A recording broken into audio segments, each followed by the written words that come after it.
नमस्कार दोस्तों, आज एक बार फिर मैं आप लोगों के लिए हेल्थ हैंडबुक का 23rd चैप्टर यानी 23वां अध्याय लेकर आया हूँ। वीडियो शुरू करने से पहले मैं आप लोगों को बता दूं कि अगर आपने इसके पुराने भाग नहीं देखे तो इसका लिंक आपको आई बटन और डिस्क्रिप्शन में मिल जाएगा। साथ ही आप हमारे चैनल का प्लेलिस्ट भी चेक कर सकते हैं। तो अब आपका और ज़्यादा समय ना लेते हुए सीधे कहानी पे आते हैं।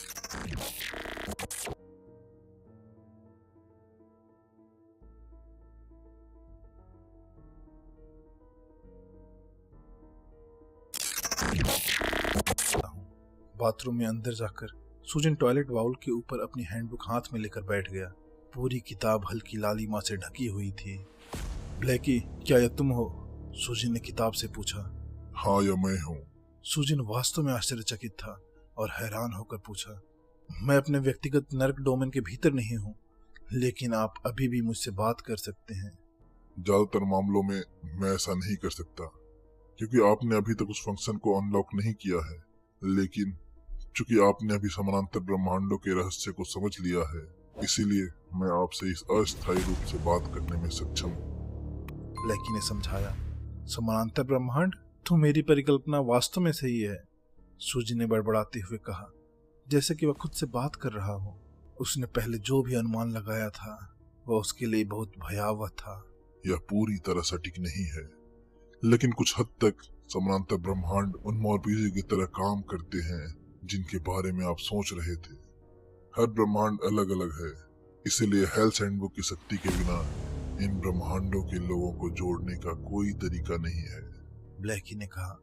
सुजन ने कहा, मैं इन समानांतर ब्रह्मांडों के बारे में सब कुछ जानना चाहता हूँ। मुझे खेद है, लेकिन आप अभी तक उस स्तर तक नहीं पहुँचे हैं। मैं आपको केवल वही समझा सकता हूँ जो आपको इस स्तर पर जानने की अनुमति है। हालांकि सुजन उसका मालिक था, लेकिन ब्लैकी ने सुजन को जवाब देने से इनकार कर दिया। सुजन के पहुंच का स्तर अभी भी ब्लैकी के निर्णयों को नियंत्रित करता था। सुजन ने आह भरी, लेकिन ब्लैकी से बहस करने का उसका कोई इरादा नहीं था। ब्लैकी केवल एक एआई था जो सिस्टम के नियमों का पालन करता था, इसीलिए रोबोट से बहस करना पूरी तरह समय की बर्बादी थी। ठीक है, अब मुझे वह सब कुछ बताओ जो तुम मुझे बता सकते हो, सुजन ने आदेश दिया। जरूर, ब्लैकी ने धीरे से समझाना शुरू किया। समानांतर ब्रह्मांड छोटे ब्रह्मांडों को कहते हैं जो मूल ब्रह्मांड से उत्पन्न होते हैं। मूल ब्रह्मांड एक ब्रह्मांड है जो सबसे पहले प्रकट हुआ और सभी जीवन का स्रोत है। जब मूल ब्रह्मांड एक निश्चित आकार तक पहुंच जाता है तो इसकी अतिरिक्त क्षमता का उपयोग नए ब्रह्मांडों के लिए ढांचा तैयार करने के लिए किया जाता है, और मूल ब्रह्मांड पर आधारित उन नए ब्रह्मांडों को बाल ब्रह्मांड कहा जाता है। तो छोटे छोटे ब्रह्मांड सिर्फ कल्पना है, वास्तविकता नहीं? सुजन ने हैरान होकर पूछा। ये वास्तविक है। उदाहरण के लिए, यदि मूल ब्रह्मांड एक पेड़ की शाखा है तो छोटे ब्रह्मांड शाखाओं पर उगने वाली पत्तियां हैं। वे पत्तियां वास्तविक हैं और प्रत्येक एक दूसरे से थोड़ी अलग है। छोटे ब्रह्मांड एक जैसे हैं। निर्मित होने के बाद प्रत्येक छोटा ब्रह्मांड अपने स्वयं के मार्ग पर चलता है। इसीलिए कुछ विवरणों को छोड़कर जिन्हें विशेष रूप से नियंत्रित किया गया है, वे मूल ब्रह्मांड की तरह काम करते हैं। ब्लैकी ने धैर्य पूर्वक समझाया। यदि मूल ब्रह्मांड एक वृक्ष की शाखा है तो वृक्ष की तना और वृक्ष की जड़ें कहाँ हैं? सुजन ने अचानक से पूछा, लेकिन ब्लैकी फिर चुप हो गया। एक पल बाद उसने कहा, मुझे खेद है, लेकिन आपकी पहुंच का स्तर बहुत कम है। मैं इस सवाल का जवाब नहीं दे सकता। तो ऐसा नहीं है कि आप नहीं जानते, लेकिन आप मेरे सवाल का जवाब नहीं दे सकते। चलो, कोई बात नहीं। इन समानांतर ब्रह्मांडों के अलावा हेल्थ हैंडबुक में कई और रहस्य हैं, सुजन ने खुद से कहा। ब्लैकी के जवाबों से वो समझ सकता था कि उसके समानांतर ब्रह्मांड के अलावा और भी बहुत कुछ है। और अगर समानांतर ब्रह्मांड हेल्थ हैंडबुक के पीछे के पूरे रहस्य का सिर्फ एक हिस्सा थे तो और क्या था। समानांतर ब्रह्मांडों की तुलना में उच्च स्तर की पहुंच की आवश्यकता के लिए एक अवधारणा कितनी अधिक होनी चाहिए। सुजन बस कल्पना नहीं कर सकता था कि यह क्या हो सकता है, और अकेले अस्तित्व में ऐसी किसी चीज के बारे में सोचना उसे डराता था। दूसरे शब्दों में, चुई और चुनौतियों के दौरान मेरे साथ मौजूद अन्य लोग अलग अलग चाइल्ड यूनिवर्स से संबंधित हैं।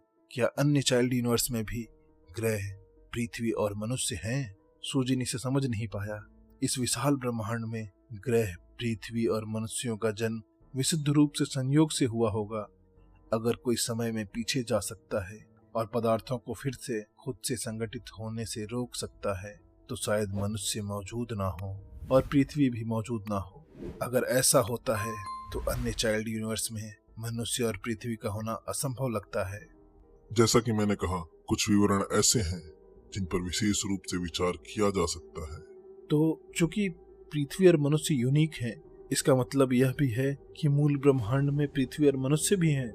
बाल ब्रह्मांड में पृथ्वी और मनुष्य मूल ब्रह्मांड में पहले से ही मौजूद चीजों की एक परछाई है ना? सूजी ने हल्की सीटी बजाई। ब्लैकी ने बहुत कुछ नहीं कहा था, लेकिन उसने जो कुछ भी कहा उसमें बहुत सारी जानकारी थी जिसे पंक्तियों के बीच पढ़ने पर खोजा जा सकता था। मैं आपके सवाल का जवाब नहीं दूंगा। आपके सवाल की जवाब आपकी पहुंच स्तर से कहीं ज्यादा है। सिर्फ यह कहने के बजाय कि सूजन की पहुंच का स्तर काफी ऊंचा नहीं था, ब्लैकी ने कहा कि वह बिल्कुल भी जवाब नहीं देने वाला था। आप वाकई एक हाई लेवल एआई सिस्टम है ना? यह भावनाओं में बहुत ही मानवीय बदलाव है, सूजी ने मुस्कुराते हुए कहा। यदि आवश्यक हो तो मैं एक अत्यंत बुद्धिमान जीव की तरह काम करने में सक्षम हूँ, लेकिन इस तरह रहना काम के लिए अधिक उपयुक्त है। ब्लैकी ने तथ्यात्मक स्वर में उत्तर दिया। अरे, क्या सिर्फ मैं ही हूँ? मुझे लगता है कि जब तुमने मुझसे पहली बार बात की थी तब से अब तुम बहुत ज्यादा गंभीर हो गए हो। क्या हो रहा है? मुझे लगा कि आपको मेरा पहले वाला व्यक्तित्व पसंद नहीं आया, इसीलिए मैंने अपने आप ही गंभीर कार्य मोड व्यक्तित्व अपना लिया है। क्या आप चाहते हैं कि मैं वापस अपना व्यक्तित्व बदल लूं? ब्लैकी ने पूछा। नहीं, यह जरूरी नहीं है। सूजी नहीं चाहता था कि ब्लैकी फिर से अपने पुराने व्यक्तित्व में लौट जाए। भले ही इससे ब्लैकी ज्यादा इंसान लगे, लेकिन ज्यादा व्यंग्यात्मक और चंचल ब्लैकी से विश्वास योग्य जानकारी पाना मुश्किल था, और यह तब तक आसान था जब तक ब्लैकी गंभीर था और सब कुछ वैसे ही समझाता था जैसा वह था। तो फिर एक लीडर का चिन्ह क्या है? सुजिन ने पूछा। कृपया अपनी कवर की पुस्तिका देखें, इस पर एक विशेष चित्र है। यह एक लीडर की निशानी है। सुजिन ने अपने हाथों में किताब को देखा। कवर के नीचे दाहिने कोने में वास्तव में एक नया चित्र था जो पहले नहीं था। यह एक त्रिकोण था जिसके अंदर नर्क को दर्शाने के लिए एक लौ थी, जबकि आग के चारों ओर कुछ हाथ ऐसे खींचे गए थे जैसे वे हाथ पकड़े हुए हों। यह क्या है? सुजिन ने पूछना जारी रखा। जिन ओनर्स के पास लीडर का चिन्ह है वे अब अपनी टीम बना सकेंगे। यदि आप अन्य ओनर्स को अपनी टीम में शामिल करने के लिए राजी करने में सफल हो जाते हैं और वे आपकी टीम का हिस्सा बन जाते हैं, तो आपकी टीम के सभी सदस्य टीम चुनौतियों में भाग ले सकते हैं। लीडर के रूप में आप अपनी टीम के लिए एक हेल डोमेन बना सकेंगे। आपकी टीम का स्तर ऊपर जाने के बाद आपको अधिक टीम फंक्शन तक पहुंच प्राप्त करनी होगी। सुजिन एक पल के लिए दंग रह गया। उसे जल्द ही एहसास हो गया कि यह नया फंक्शन वास्तव में बहुत मूल्यवान था। जब ब्लैकी ने उल्लेख किया कि टीम के सदस्य टीम चुनौतियों में भाग लेने में सक्षम होंगे, तो उनकी धारणा यह थी कि उनकी टीम के सभी सदस्य एक ही समय में एक ही चुनौती में भाग लेने में सक्षम होंगे। फैंटेसी टाउन चैलेंज के दौरान सुजिन ने पहले ही देख लिया था कि चैलेंज में मौजूद सभी मालिकों को बेतरतीब ढंग से चुना गया था। एकमात्र शर्त शायद नए लोगों और अनुभवी लोगों का अनुपात था, चूंकि उसी चुनौती में उसके जैसे मालिकों को रैंडम रूप से चुना जाएगा। अगर वह भाग्यशाली रहा तो उसे अनुभवी और नए लोगों का एक समूह मिल गया जो बुद्धिमान थे और लड़ सकते थे, तो उनके चुनौतियों को पास करने की संभावना बढ़ जाएगी। लेकिन इसी तरह अगर उसे ऐसे लोगों का एक समूह मिल गया जो इस खेल में बहुत अच्छे नहीं थे, तो पूरे समूह का एक साथ नष्ट हो जाना संभव था। लेकिन अपनी खुद की टीम होना अलग बात होगी।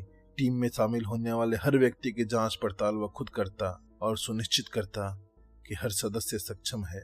इस तरह वह सुनिश्चित कर सकता था कि वह सक्षम सदस्यों के साथ चुनौतियों का सामना कर रहा है, जिससे उसके लिए चुनौती को पार करने की संभावना बढ़ जाती है।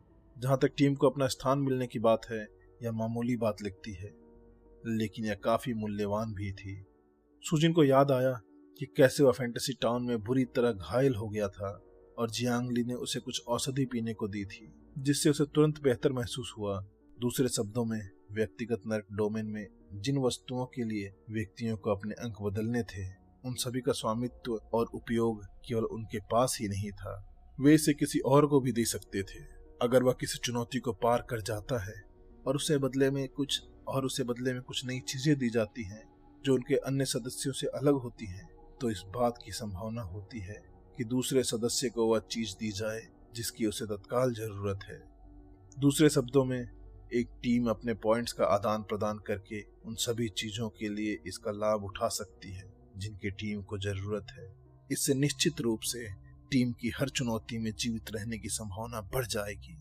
चूंकि हमारे पास एक साझा स्थान होगा, तो क्या इसका मतलब यह है कि प्रत्येक चुनौती के अंत में हमें दी जाने वाली वस्तुएं भी समान होंगी? सूजी ने ब्लैकी के साथ इसकी पुष्टि करने का फैसला किया। नहीं, हर मालिक की हैंडबुक को नए आइटम के लिए एक चिट सेट मिलेगा।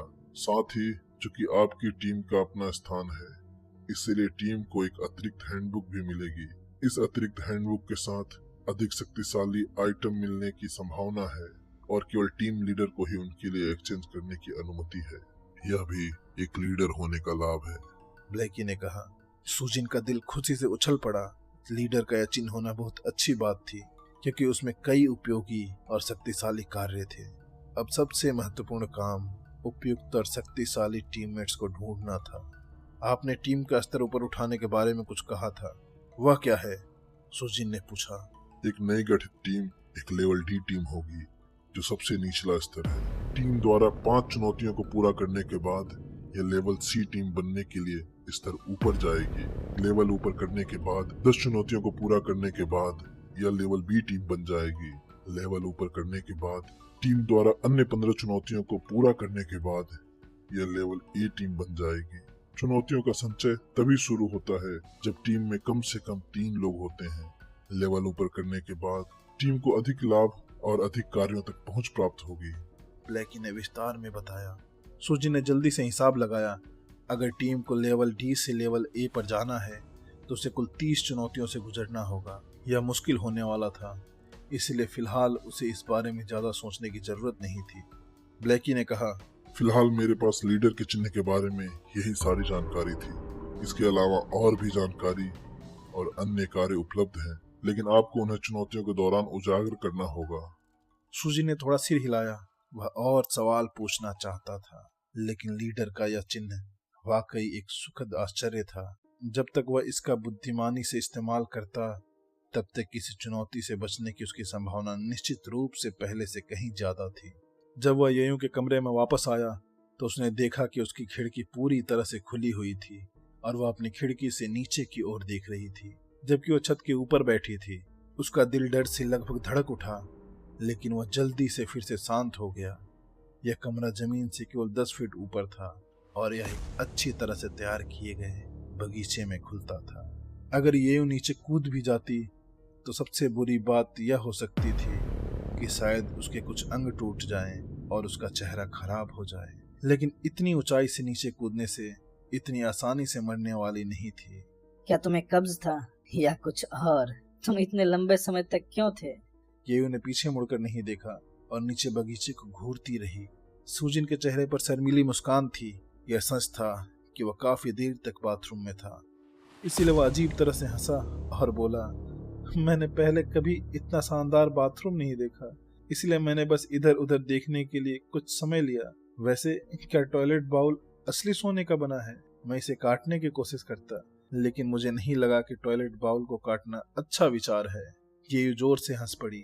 उसने मुड़कर कहा, बेशक ये असली सोने का नहीं बना है। मुझे नहीं लगता कि कोई भी ऐसा करेगा, चाहे वे अपनी संपत्ति का कितना भी दिखावा क्यों न करना चाहे। वह किनारे से उतरी और सूजिन से बोली, मुझे बाहर घूमने जाने का मन है, क्या तुम भी साथ चलना चाहोगे? और दोस्तों, इसी के साथ ही हेल्थ हैंडबुक का ये चैप्टर भी यहीं खत्म होता है। दोस्तों, आपको ये मेरा वीडियो कैसा लगा?